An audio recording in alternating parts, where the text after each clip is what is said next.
आप स्टार्ट कर। Okay, sir. Assalamu alaikum, everyone. I'm your host and HR member of Women Fortune Tech, Yaqut Akbar. Our today's webinar is about JSX Elements, which will be presented by our honorable and experienced mentor, Ma'am Farina Noor. She is a front end developer and an AI and ML enthusiast, which is she's also passionate about web development and mobile development. So thank you so much, ma'am, for joining the session and giving us your precious time. So, ma'am, let's start the session.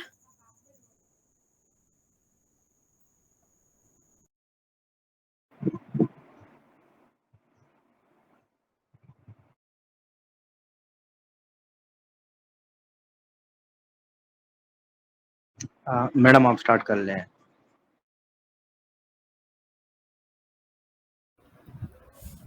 Assalamualaikum.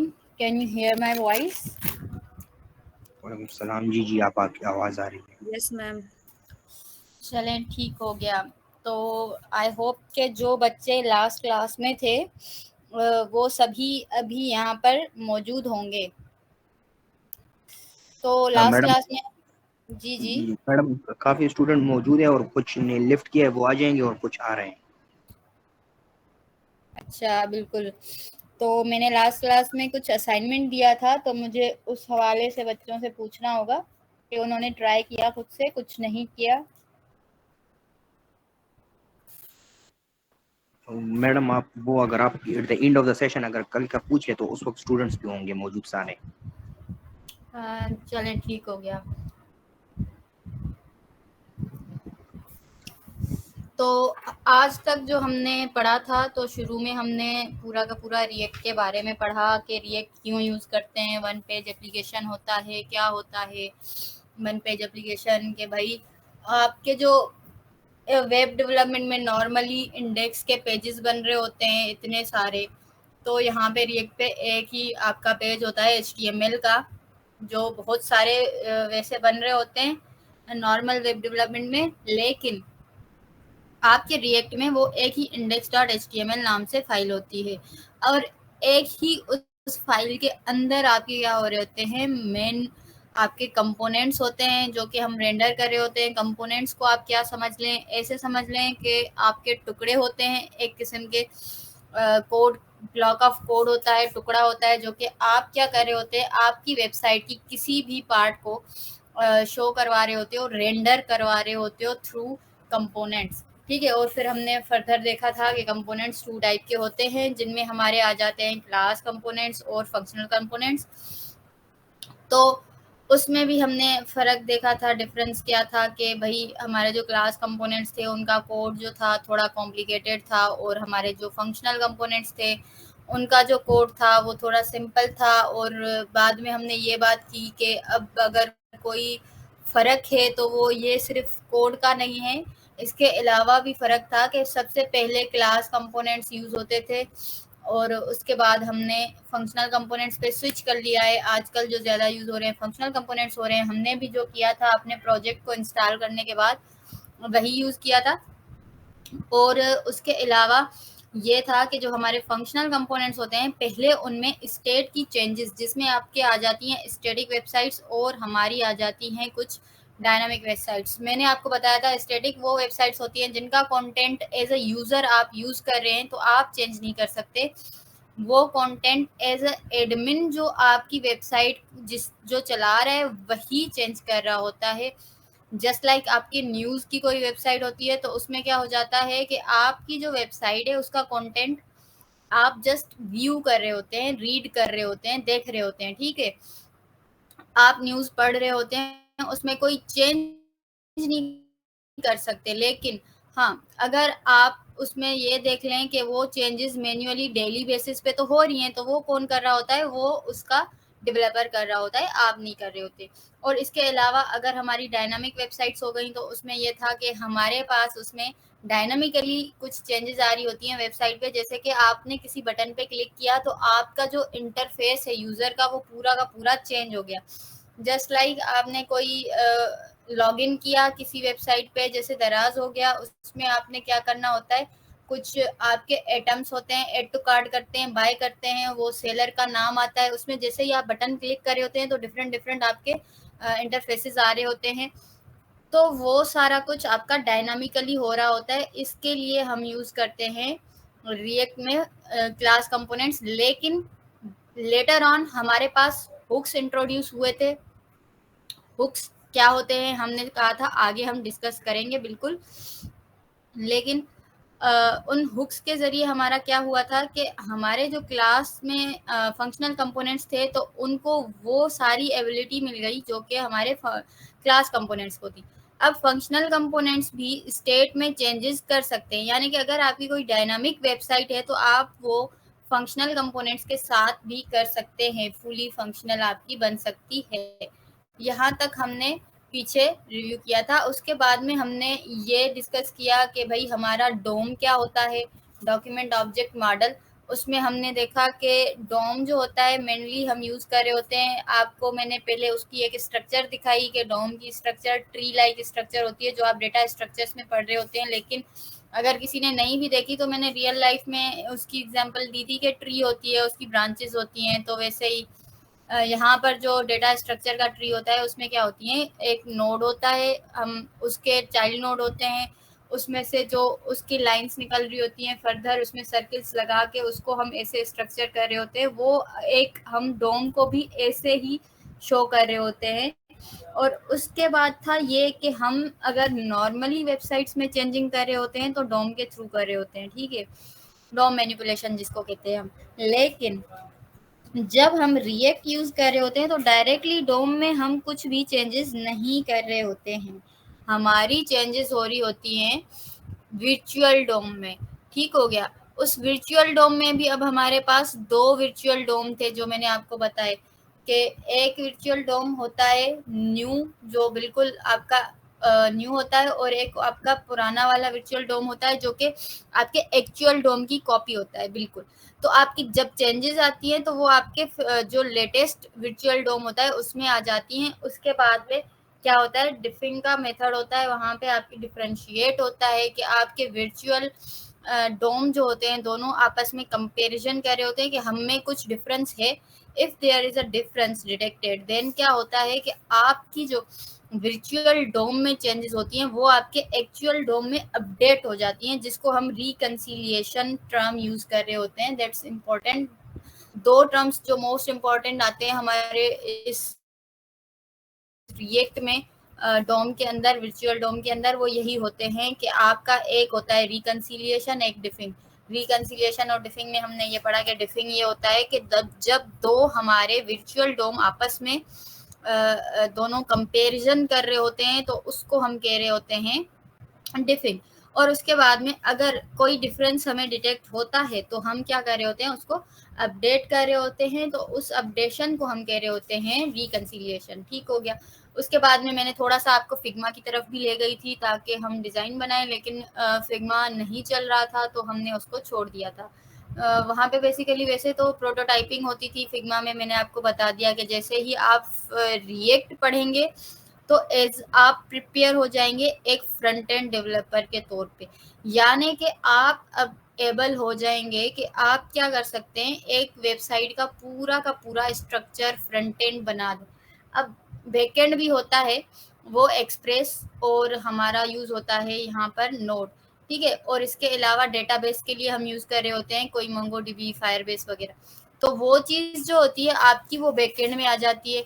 अगर आप backend भी सीख लेते हैं तो well and good, अगर आपको ये क्लासेस मिलती हैं तो आप वो भी ज्वाइन कर लीजिएगा। उसमें ये होता है कि आप फिर मर्न पे और फुल स्टैक के डेवलपर बन जाते हैं। उसमें ये होता है कि आप सिर्फ फ्रंट एंड तैयार नहीं कर सकते, लेकिन आपका क्या हो जाता है, एक पूरा का पूरा आपका वेबसाइट फंक्शनल बन जाता है, ठीक है। और जो हम रिएक्ट के साथ बनाएंगे वो तो हम अभी सीख ही रहे हैं कि कैसे हमारी एक पूरी की पूरी वेबसाइट का फ्रंट एंड तैयार होता है। तो मेनली फ्रंट एंड बनता हुआ अगर जब नज़र आता है ना तो एक मज़ा आता है इंसान को कि भाई हम कुछ बना रहे हैं, हमें कुछ आउटपुट मिल रहा है। तो ये एक चीज़ होती है जो हमें बहुत ही इंजॉय करवा रही होती है। इसलिए जो है हम लोग सबसे पहले रिएक्ट सीख रहे होते हैं, वरना अगर आप मर्न वगैरह में चले जाएंगे तो वहां पर आपको मोंगोडीबी, एक्सप्रेस वगैरह पहले सिखाया जाता है, बाद में रिएक्ट। लेकिन रिएक्ट एज स्टैंड अलोन आपका एक पूरा स्किल बन जाता है, जिसके थ्रू आप क्या कर सकते हैं, कंप्लीटली आप लोग एक स्किल है जिसको यूटिलाइज कर सकते हैं। फ्रंट एंड डेवलपर आप खुद को कहला सकते हैं और आप कर सकते हैं वेबसाइट तैयार। ठीक हो गया। तो आज का जो हमारा टॉपिक है वो है अबाउट जेएसएक्स एलिमेंट्स, और जेएसएक्स एलिमेंट्स क्या होते हैं हम ये भी देखेंगे। तो मैं आपके साथ स्क्रीन शेयर कर लेती हूँ ताकि हमने जो लास्ट टाइम कोड किया था हम वो भी देख लें, और हमने प्रोजेक्ट बनाया था उसमें कुछ कमांड्स रन होती हैं। आई होप आपको पता होगी। अगर आपको पता है तो जो सुन रहे हैं तो सारे के सारे बच्चे काइंडली मैसेज में एक मैसेज डाल दें, वो वाली कमांड्स जिनके थ्रू हमने अपना बनाया था रिएक्ट का प्रोजेक्ट। ठीक हो गया। तब तक के लिए मैं शेयर भी कर लेती हूँ स्क्रीन, आप लोग मैसेज करते जाएं।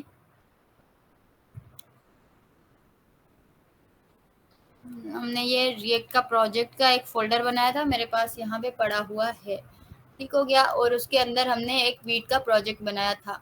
हमने ये भी पढ़ा था कि हम वीट क्यों यूज करें। Vite as a bundler use होता है। पहले हम यूज करते थे सीआरए। सीआरए में क्या होता था, create react app.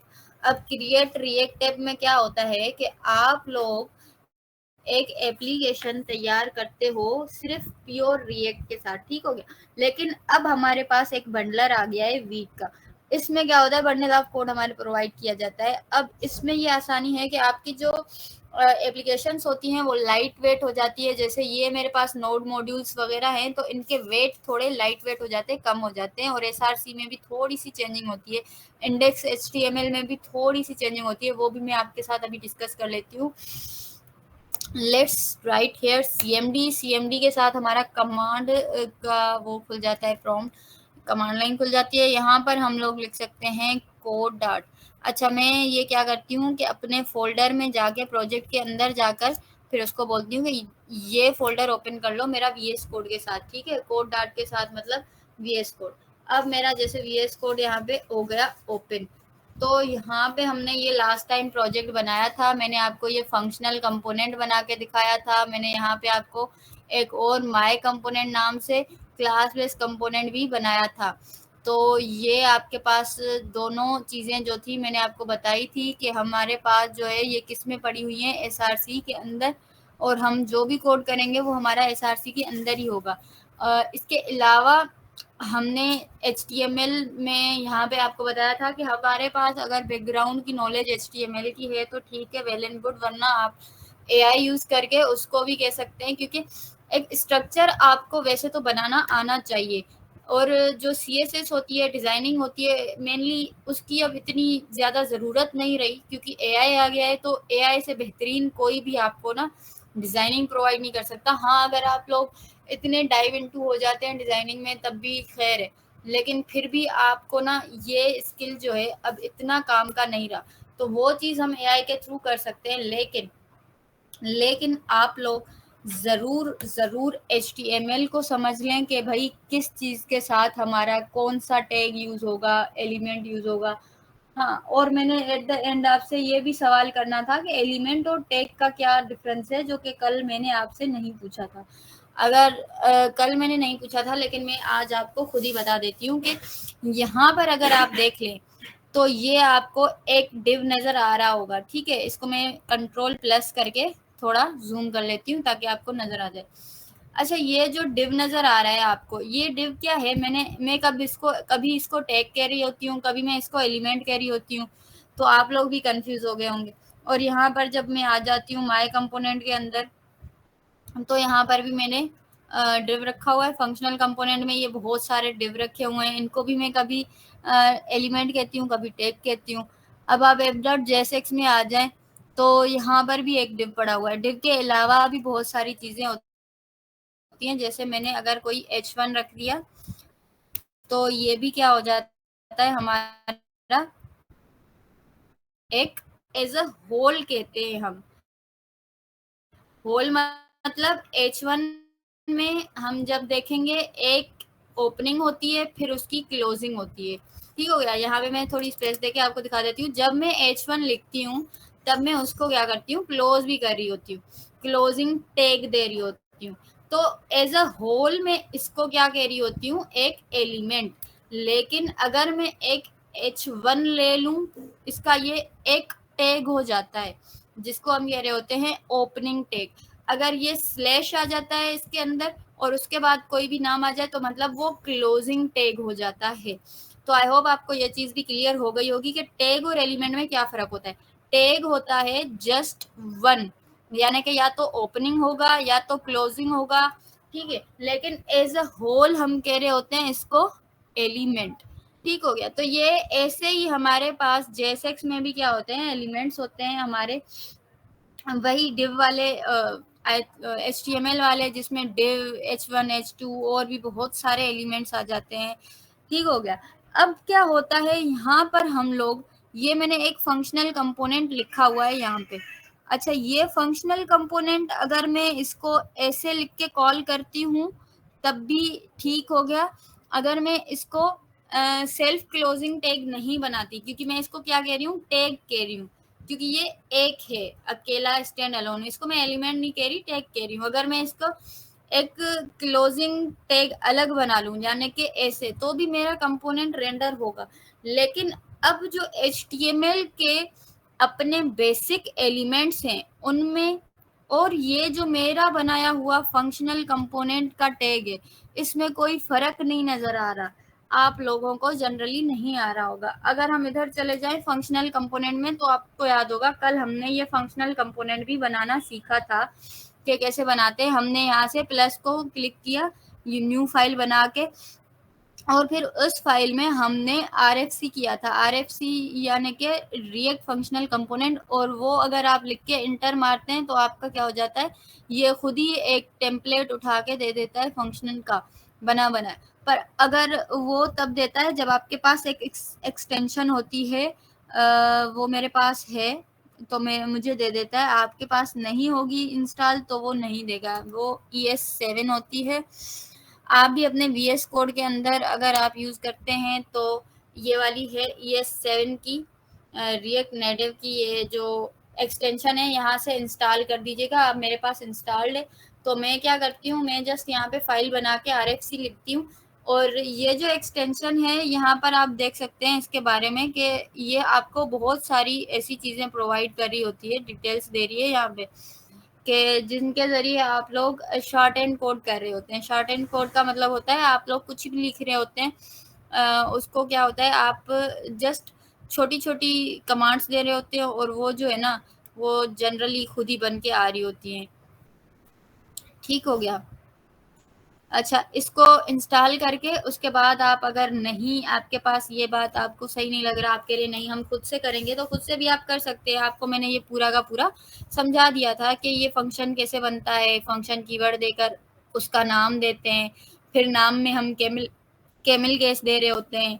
Camel case का क्या मतलब होता है कि हम हर एक वर्ड, जैसे ये फंक्शनल कंपोनेंट है तो फंक्शनल का F कैपिटल होगा क्योंकि ये एक वर्ड हो गया, और कंपोनेंट यहाँ पे एक और वर्ड है तो इसका C हमने कैपिटल करना है। इसको हम क्या कहते हैं, कैमिल केस।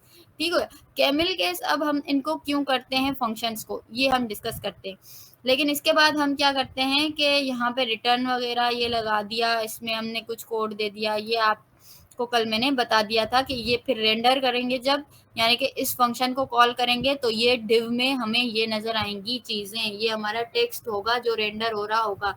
अच्छा, अब हम आ जाते हैं ऐप में। तो यहाँ पर मैंने क्या किया था, मल्टीपल टाइम फंक्शनल कंपोनेंट को कॉल करवाया था, जो मैंने आपको बताने के लिए किया था कि आप क्या कर सकते हैं, एक कोड को मल्टीपल टाइम्स लिखने के बजाय एक बार ही एक कंपोनेंट बना के उसको आप मल्टीपल टाइम रीयूज कर सकते हैं, रीयूज कर सकते हैं। एक लाइन में आपका पूरा का पूरा 100 लाइन का कोड भी हो तो वो फिर से चल जाता है।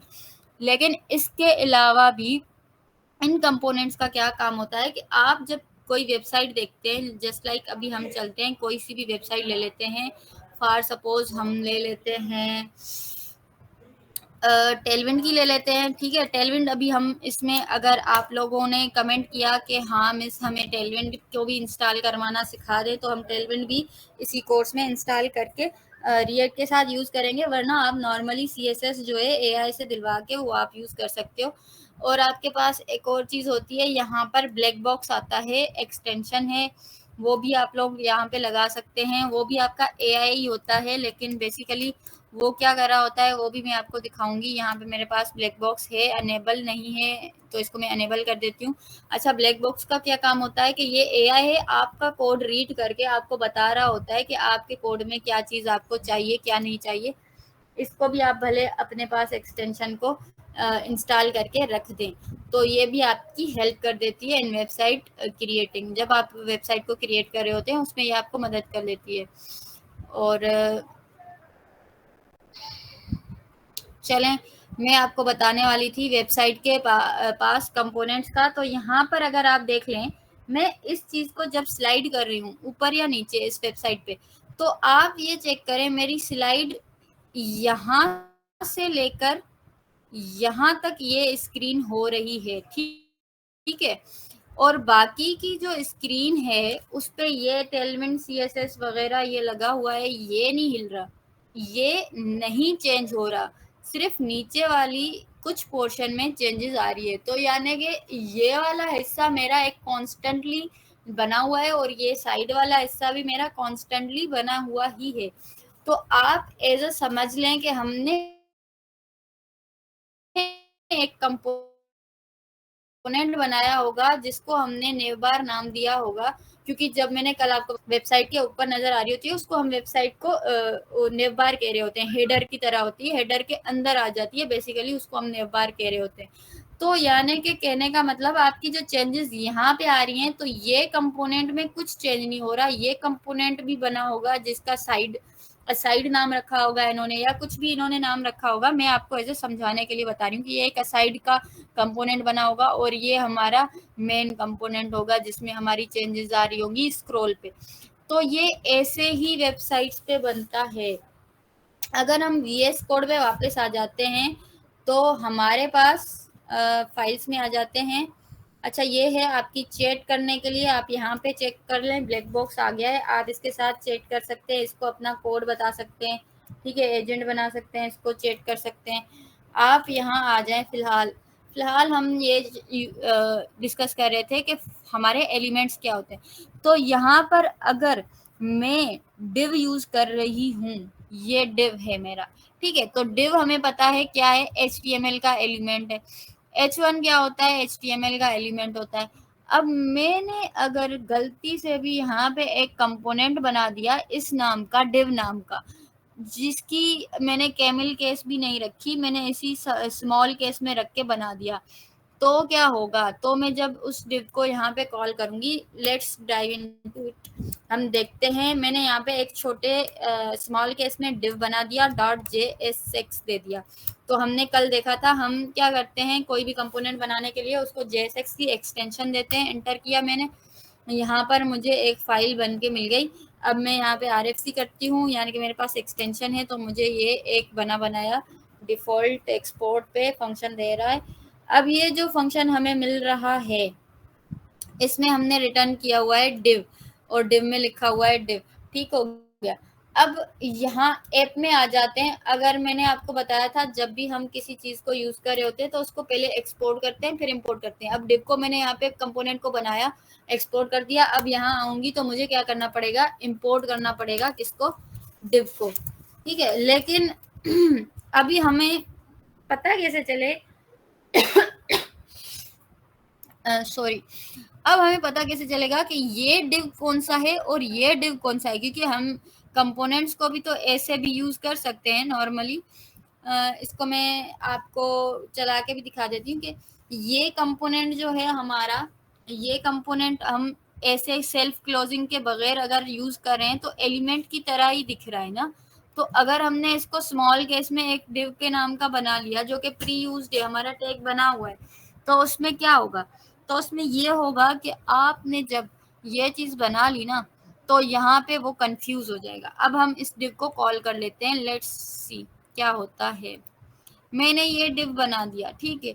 अब मैं समझ रही हूँ कि मेरे div के अंदर, यानी कि मैंने जो कंपोनेंट बनाया था div, उसके अंदर मेरे पास क्या है, div के अंदर मेरे पास div लिखा हुआ है, या फिर मैं यहाँ पे div हटा के लिख लेती हूँ हेलो देयर, ठीक है, ताकि हमें डिफरेंट टेक्स्ट दिखे। तो हम इसको सेव कर लेते हैं। यहाँ पे मैंने आपको बताया था जब तक आप सेव नहीं करते तब तक कुछ नजर नहीं आता। अच्छा, फंक्शनल कंपोनेंट को तो मैंने जब रेंडर किया था तब तो मुझे उसकी सारे टेक्स्ट नजर आ रहे थे। अब देखते हैं इस div का क्या होता है, div में क्या नजर आता है। टॉगल पैनल, ठीक है, इसको पैनल को ओपन करते हैं तो यहाँ पे टर्मिनल आ जाता है। अगर यहाँ से नहीं तो आप लोग वहां से ऊपर से भी ये आ रहा है टर्मिनल, 3 डॉट पे टच करके ये टर्मिनल आएगा। तो टर्मिनल के अंदर न्यू टर्मिनल या स्प्लिट टर्मिनल करके आप ओपन कर सकते हैं। यहाँ पे मैं शॉर्टकट यूज करके यहाँ से ही ओपन कर लेती हूँ। अब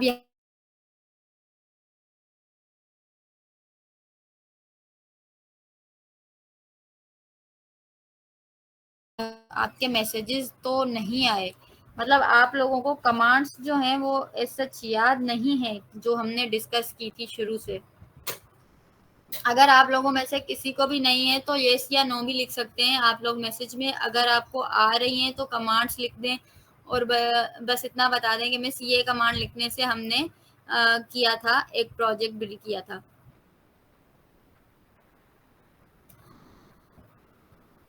आपको आई अज्यूम कि आप लोगों को याद नहीं होगी, तो मैं आपको फिर से बता देती हूँ कि यहाँ पर हमने जब कमांड एक प्रोजेक्ट बनाने की लिखी थी तो वो पहले हमने क्या किया था, नोड -v करके हमने चेक किया था नोड का वर्जन। उसके बाद में हमने, हाँ ये मेरे पास 20 वर्जन आ रहा है, लेकिन न्यूअर वर्जन 22 है। मेरा अभी काम चल रहा है 20 पे, इसलिए मैंने किया हुआ है, लेकिन आप लोग न्यूअर वर्जन को डाउनलोड कर लीजिएगा। अगर आपका नहीं होगा तो वो यहाँ पे कुछ नहीं देगा और आपको क्या करना पड़ेगा, नोड को इंस्टॉल करना पड़ता है वेबसाइट से जाके, जो मैंने आपको बताया था। उसके बाद में आपको करना होता है npm क्रिएट वीट, और आप डॉट दे देंगे तो करंटली जहाँ पर भी हैं आप वहाँ पे बन जाएगा। अगर आप इंटर कर देंगे तब भी आपका प्रोजेक्ट वीट का बनता जाएगा। वो आपसे नाम पूछेगा, उसके बाद में आपका फ्रेमवर्क पूछेगा। अच्छा, फ्रेमवर्क में आपको क्या देना होता है, मैंने आपको बताया था लास्ट टाइम के फ्रेमवर्क आपका होता है रिएक्ट का, और उसके बाद में आपका जो टाइप होता है उसमें आप जावा स्क्रिप्ट दे देते हैं। उसके बाद इंटर करने पे आपको 3 कमांड्स देता है। जो पहली होती है वो होती है cd, आपकी प्रोजेक्ट का नाम, तो आप उसमें चेंज डायरेक्टरी करके उसमें इंटर करके चले जाते हैं। उसके बाद में आपके पास आता है npm i, जिसके साथ हमारे ये नोड के मॉड्यूल्स सारे के सारे इंस्टॉल हो जाते हैं। ये फाइल मैंने आपको बताई थी कि बहुत हैवी होती है, अगर डिलीट भी हो जाए तो कोई बात नहीं, npm i लिखने से आ जाती है। और उसके बाद में लास्ट कमांड होती है npm run dev, जो कि हमने, क्योंकि सारी की सारी कमांड्स रन करके हमने प्रोजेक्ट पहले ही बनाया हुआ है, तो हम npm run dev करके इंटर करते हैं तो हमारे पास यहाँ पर आ जाते हैं। अच्छा, ये हमारे पास एरर आ रहा है, सॉरी मैंने NOM लिख दिया था, लेट मी चेंज इट। ये NPM होता है, नोड पैकेज मैनेजर, ठीक हो गया। अब हमने जैसे एंटर कर दिया तो यहाँ पर हमारा प्रोजेक्ट स्टार्ट हो गया।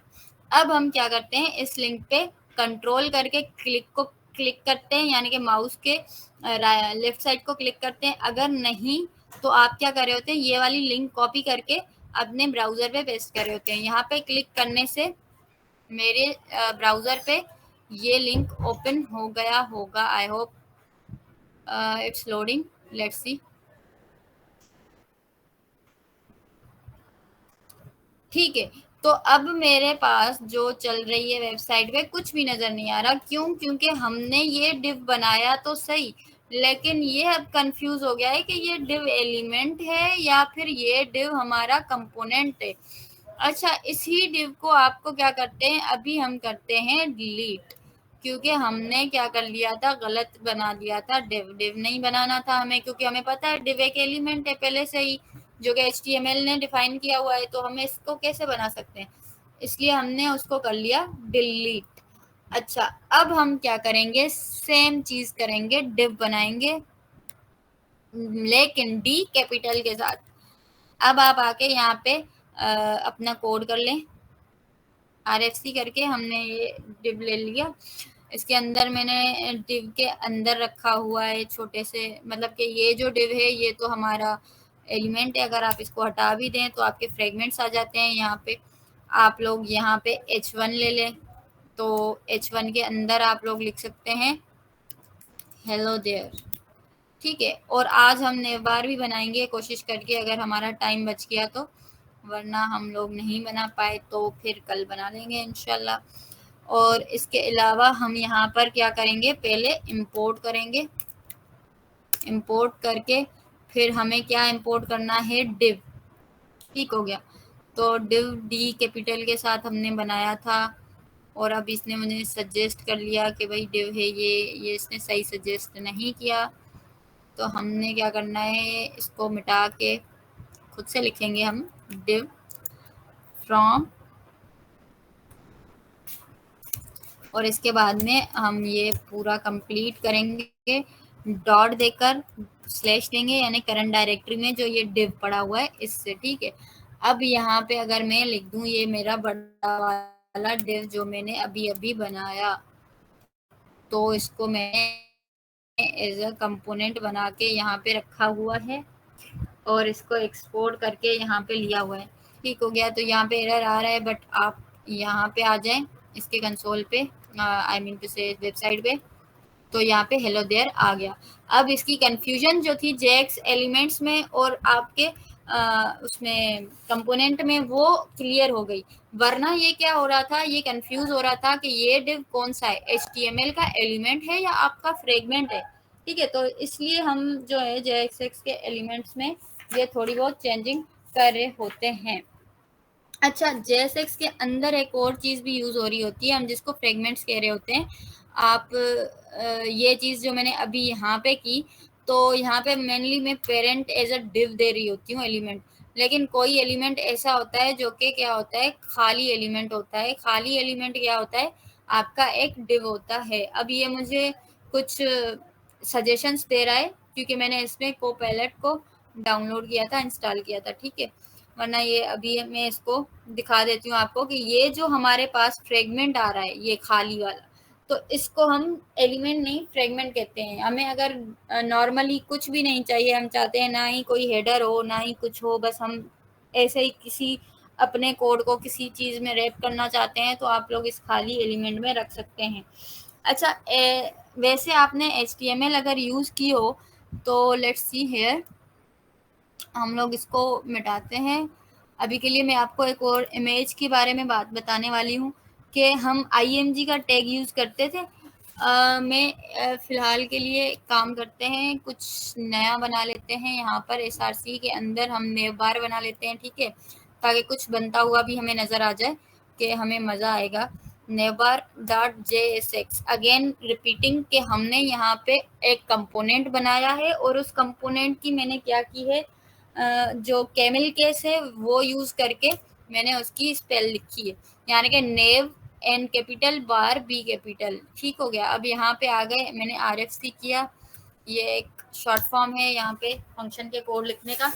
चलो, अब हमारे पास ये कोड आ गया, तो मैं यहाँ पे क्या यूज़ करने वाली हूँ, फ्रेगमेंट्स।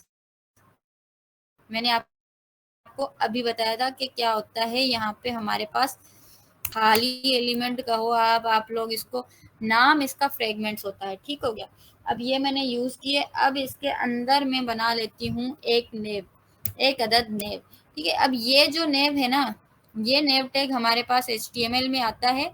ये नेव जो होता है इसके मतलब होता है कि आपका एक नेव बार, ठीक हो गया। इसमें मैंने एक UL बनाई है, उसमें मैंने list they the about home, और उस लिस्ट में मैं कॉन्टैक्ट भी ऐड कर रही हूँ, और उस लिस्ट में मैंने सर्विसेज ऐड कर ली, उस लिस्ट में मैंने और भी ब्लॉग्स वगैरह अगर मैं दे रही हूँ वो ऐड कर लिए।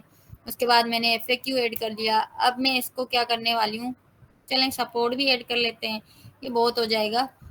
मेरे ख्याल से इसको हटा देते हैं, आप लोग क्या कहते हो, हटा देते हैं।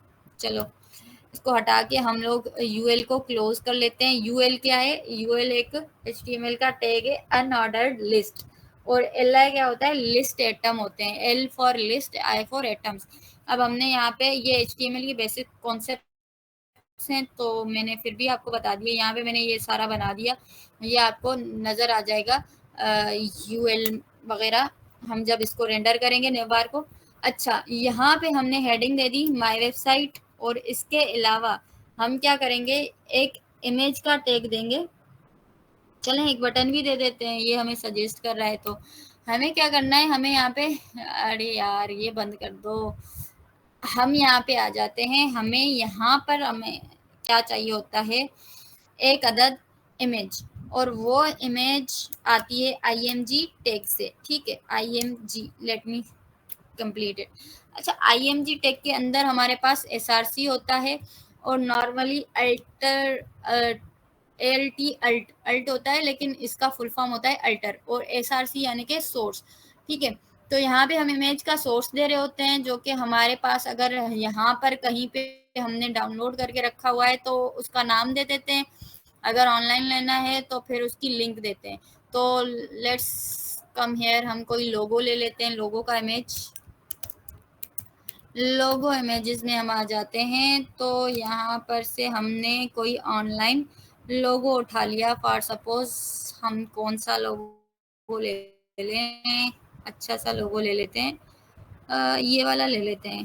ठीक है, या फिर ये वाला ले लेते हैं।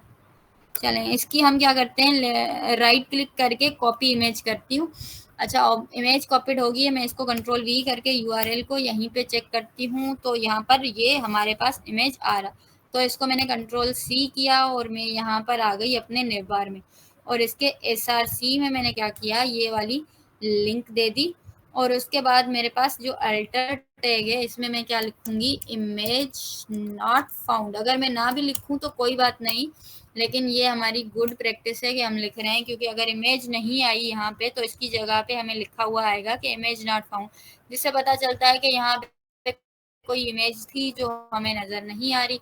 तो मैंने इसको कंट्रोल C कर लिया। अब मैंने एक चीज़ आपको बताई कि नॉर्मल आप HTML में क्या कर रहे होते हो, इस टैग को क्लोज नहीं कर रहे होते, इमेज वाले टैग को।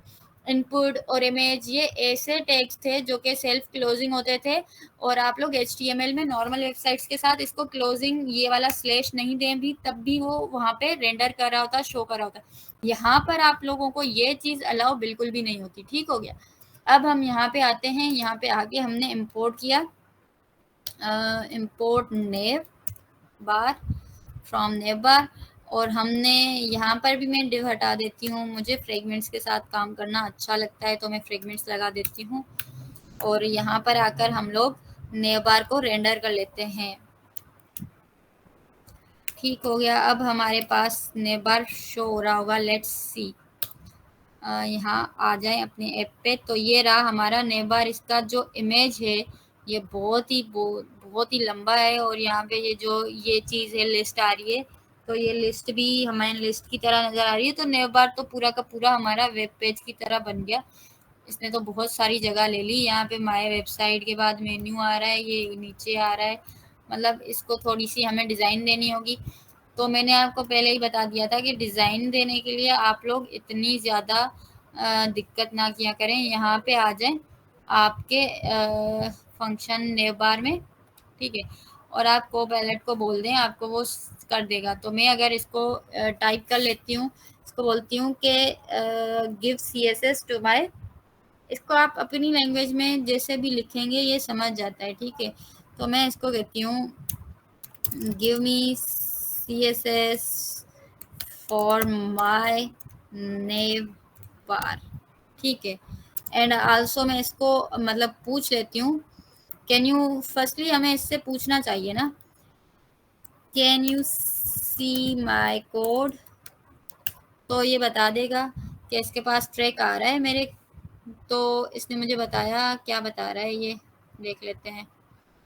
अच्छा, ये कह रहा है user want me to see their code, they have multiple files open and visible in the SRC directory nav bar. अच्छा, अब ये बता रहा है कि इसको ये सारी चीज़ें शो हो रही हैं। तो अब मैं इसको कहती हूँ कि मुझे give me CSS for my navbar, ठीक है, navbar डॉट JSX कंपोनेंट। इससे क्या होगा कि हमारी जो डिज़ाइनिंग है वो बन जाएगी, जैसे हमने दूसरी देखी थी वैसी हमारी वेबसाइट्स बन जाएंगी।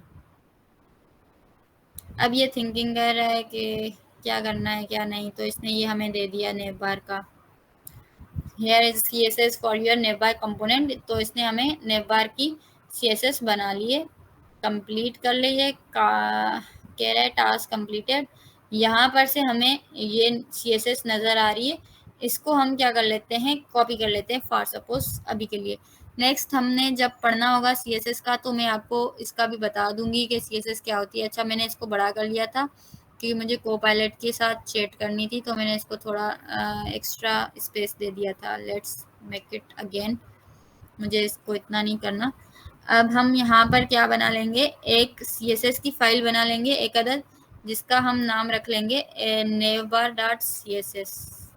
अच्छा, SRC के अंदर हमने बनाना है नेवबार डॉट CSS, ठीक हो गया। अब हम इसको क्या करेंगे, ये पूरी की पूरी जो हमने कोपायलट को कहते हैं कि बस CSS, अच्छा पहले ही बोला हुआ है, हम क्यों बार बार बोले, तो ये हमने ये CSS दे दी। अब हम देखते हैं कि हमारे पास नेवबार में वो इंपोर्ट की हुई है, तो हम क्या करेंगे, इंपोर्ट। अब यहाँ पर हम डायरेक्टली ये देते हैं मार्क्स को, जिसको आप कोटेशन मार्क्स कहते हैं, सिंगल कोटेशन मार्क्स देकर हम यहाँ पे इसको डॉट देकर डायरेक्टरी स्पेसिफाई करेंगे कि इसमें ही हमारे पास है नेवबार डॉट CSS, तो हमें वो चाहिए, ठीक है, नेवबार डॉट CSS, ठीक हो गया। तो हमारे पास ये इंपोर्ट हो गई फाइल इसमें, तो CSS इस पर लग जाएगी। अब अगर हम देखें तो हमारे वेबसाइट की एक नेवबार बन चुकी है, जिसमें यहाँ पे माय वेबसाइट लिखा हुआ है, इसकी जगह पे आप कुछ भी लिख सकते हो, मेन्यू का बटन है और उसके बाद में ये लोगो है, home, about, contact, services, blog, ये सारा हमारा नेवबार बन चुका है। मेनली मेरा आज का टॉपिक यही था कि मैं आपको कुछ बना के भी दिखा लूँ, इसके अलावा आपको कैमल केस में बता दूं कि हम कंपोनेंट्स को क्यों कैमल केस देते हैं और इसका क्या वजूहात हो सकते हैं, और ये चीज़ के बाद आपको ये भी बताना था कि हमारा फ्रेगमेंट क्या होता है। ये सारी चीज़ें जो थी आज की आपकी इस टॉपिक में थी, और इसके अलावा था JSX का एक्सप्रेशन। अच्छा, JSX एक्सप्रेशंस क्या होते हैं, ये आप कर्ली ब्रेसेस जो होते हैं उसमें हम टेम्पलेट सिंटैक्स दे रहे होते हैं JSX का, ठीक है, वो जावा स्क्रिप्ट को सपोर्ट कर रहा होता है। फॉर सपोज हम वापस आ जाते हैं, अभी के लिए मैं ये डिसाइड कर लेती हूँ कि मेरे पास एक वेरिएबल है, ठीक है, अब उसका वैल्यू कुछ मैं दे देती हूँ, यहाँ पर मैं कॉन्स्ट वेरिएबल बना लेती हूँ, कॉन्स्ट वेरिएबल का नाम रखती हूँ वेब नेम, ठीक है, वेब नेम मैं इसलिए रख रही हूँ क्योंकि मैं इस वेरिएबल के अंदर वेबसाइट का नाम बेसिकली देने वाली हूँ। इट इज़ ब्लॉगिंग वेबसाइट, तो मैं ब्लॉग लिख देती हूँ, ब्लॉग, ठीक हो गया, ब्लॉग लिख दिया मैंने, सॉरी स्पेलिंग गलत थी, ब्लॉग, ठीक हो गया, तो मैंने ब्लॉग लिखा। अब मैं क्या चाहती हूँ, ये वाली चीज़ में यहाँ पर जो लिखी हुई है इस पे H1 के अंदर वेबसाइट, माय वेबसाइट, तो मैं रेंडर करवाना चाहती हूँ कोई वेरिएबल। अच्छा, आगे हम प्रॉप्स वगैरह पढ़ेंगे तो ये वेरिएबल ही काम आएंगे हमें, तो हमें ये पता होना चाहिए कि हम इस वेरिएबल को डायरेक्टली यहाँ पे एक्सेस नहीं कर सकते ना। अगर मैंने लिख दिया माय वेब नेम, ठीक है, वेब नेम जो मैंने इस वेरिएबल का नाम रखा था वेब नेम, अगर मैंने ये यहाँ पे रख दिया तो क्या होगा, तो ये मुझे यहाँ पर शो करेगा जस्ट सिंपली वेब नेम, यानी कि ये टेक्स्ट दिखा रहा है। अब हम अगर वापस आ जाते हैं तो हम यहाँ पर इस वेब नेम को हटा के हम चाहते हैं कि ये वाला नाम आ जाए, हम वेब नेम लिखें तो हम यहाँ पे क्या करेंगे, इसको सिलेक्ट करके इसको हमने कर्ली ब्रैकेट्स दे दिए। चले मैं इसको यहाँ पे क्लिक करके, सॉरी, लेट्स सिलेक्ट इट, हम इसको सिलेक्ट करते हैं और फिर हम कर्ली ब्रैकेट्स देते हैं, ठीक हो गया। शिफ्ट कर्ली ब्रैकेट्स को दबाने से इसके ऊपर कर्ली ब्रैकेट्स आ जाते हैं। इसको मैंने कंट्रोल एस कर लिया। अब हम आ जाते हैं वापस अपने पेज पे। तो हमें यहाँ पे वेब नेम नहीं बल्कि वेब नेम की वैल्यू जो कि हमारे वेरिएबल की वैल्यू थी ब्लॉग, वो नजर आ रही है। ठीक है, तो ये था मेनली जेएसएक्स का एक्सप्रेशन। एक्सप्रेशन क्या होता है कि आप क्या कर रहे होते हैं, जावा स्क्रिप्ट यूज कर रहे होते हैं इनसाइड एचटीएमएल। बीच बीच में जब आप यूज करेंगे तो आपको वैसे आपने डॉलर साइन और इसके साथ अगर किसी और प्रोग्रामिंग लैंग्वेज में देखा भी हो तो आपको पता होगा कर्ली ब्रैकेट्स के आगे डॉलर साइन लगाने से हम ये चीज़ यूज़ कर रहे होते हैं। लेकिन यहाँ पर आप लोग डायरेक्ट कर्ली ब्रैकेट्स यूज़ करके कर रहे होते हैं। और आज का मेरे ख्याल से एक और भी टॉपिक है जो कि हमारा एलिमेंट्स के अंदर आ जाता है, वो होता है नेस्टेड जेएसएक्स एलिमेंट्स। अच्छा, नेस्टेड आपके जेएसएक्स के एलिमेंट्स क्या होते हैं, जैसे कि आपने एक एलिमेंट के अंदर दूसरा एलिमेंट लगा लिया तो वो आपके नेस्टेड एलिमेंट्स होते हैं। अब यहाँ पर ही आप देख लें कि आपने एक नेव बार बनाया हुआ नेव का एलिमेंट यूज किया है। ठीक है, या आप सिंपल नेस्टेड एलिमेंट्स जैसे होते हैं ऐसे ही ले लें। इसके अंदर मैंने क्या किया, H1 रखा, बटन रखा और बटन के बाद ये यूएल रखी। तो ये सारे क्या हैं, इसके अंदर नेस्टेड है, मतलब कि एलिमेंट के अंदर एक एलिमेंट आ गया है ना, तो इसको हम कह रहे होते हैं नेस्टेड एलिमेंट्स। ठीक हो गया। तो मेरे ख्याल से आज आपको इतना समझ आ गया होगा। जावा स्क्रिप्ट और जो हमारी जेएसएक्स होती है वो हम यूज़ करते हैं लॉजिक और व्यू के वन प्लेस में रखने के लिए। जेएसएक्स को लॉजिक और व्यू को वन प्लेस में रखने के लिए का क्या मतलब होता है कि यहाँ पर आप देख लें हम HTML और जावास्क्रिप्ट दोनों साथ साथ यूज़ कर रहे होते हैं, अलग अलग फाइल्स बना के नहीं कर रहे होते हैं। तो हमारा लॉजिक भी यही होता है और व्यू भी यही होता है। और कर्ली ब्रैकेट्स हम यूज़ कर रहे होते हैं टेम्पलेट सिंटैक्स के लिए। टेम्पलेट सिंटैक्स क्या होता है हमारा, यहाँ पर आपने देख लिया कि कोई भी वेरिएबल की वैल्यू थी या फिर फंक्शन वगैरह कॉल करना हो यानी जावा स्क्रिप्ट लिखना हो तो आप कर्ली ब्रैकेट्स के अंदर लिख रहे होते हैं। और टेम्पलेट सिंटैक्स जो हमारा होता है वो क्या होता है, हम जावा स्क्रिप्ट की एक्सप्रेशंस ही यूज़ कर रहे होते हैं। यहाँ पर जैसे मैंने जावा स्क्रिप्ट का कोई वेरिएबल का वैल्यू शो करवाया था। ठीक है, और जेएसएक्स जो होती है वो स्ट्रिक्ट होती है HTML से। जैसे मैंने आपको इस इमेज का बताया कि इमेज अगर ये सेल्फ क्लोजिंग है तो यहाँ पर अगर मैं ये इसको क्लोजिंग टैग का ये स्लैश नहीं दूंगी तो मेरी जो नेव है वो एरर देगा।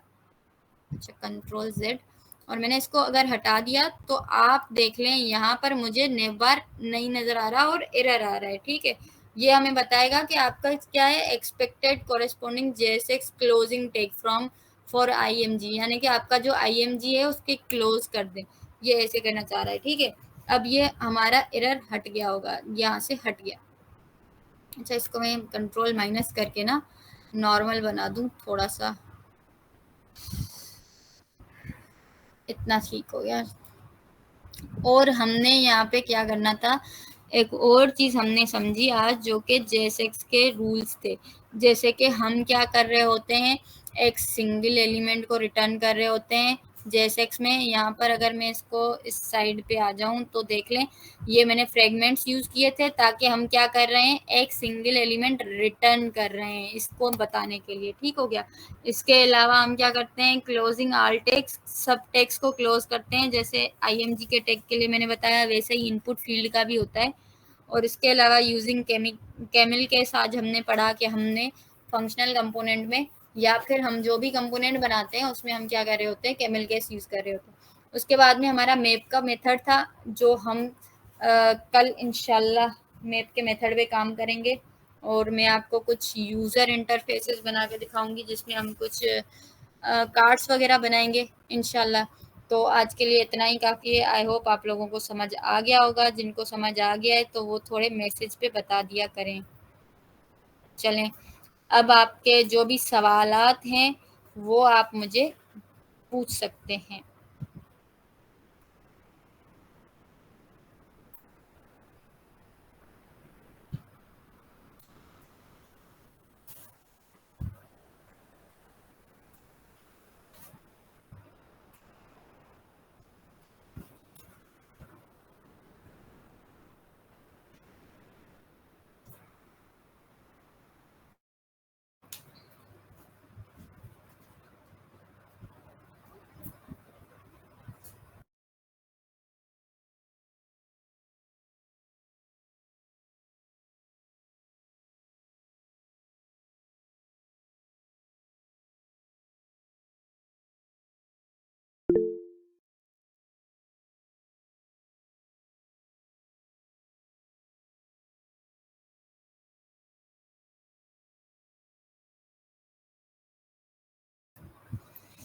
अगर आप में से किसी का कोई क्वेश्चन है तो मुझसे पूछ लें। आज का जो सेशन था, वरना मैं समझ लूँगी कि आप लोगों ने सब कुछ ठीक से समझा है, एंड आई होप कि आपको सही से समझ आया होगा और आपने ट्राई भी किया होगा, और आपने आई होप कि असाइनमेंट भी की होगी, जबकि आपने मुझे कोई लिंक शेयर नहीं की, ना ही कोई फाइल शेयर की है। यहाँ पे मैसेज पे मैंने आपको कहा था कि आप कर लेना, लेकिन जी फिर भी बिल्कुल, अगर अगर किसी का आपकी कोई असाइनमेंट क्वेश्चन है तो प्लीज मैम से पूछें।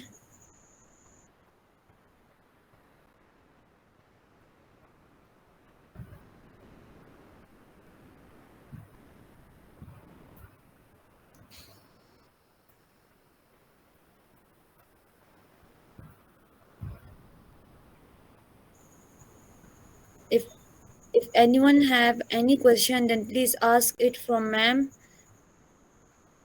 होपफुली आप सबको समझ भी आ गया होगा आज का जो हमारा जो सेशन है।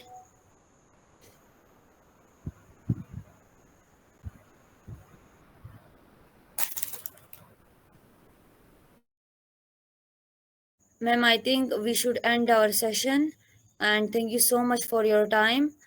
आपने अपना इतना कीमती वक्त निकाला, हम सबको इतना अच्छा समझाया इस वेबिनार के बारे में। So thank you so much and Allah Hafiz. See you inshallah in the next session.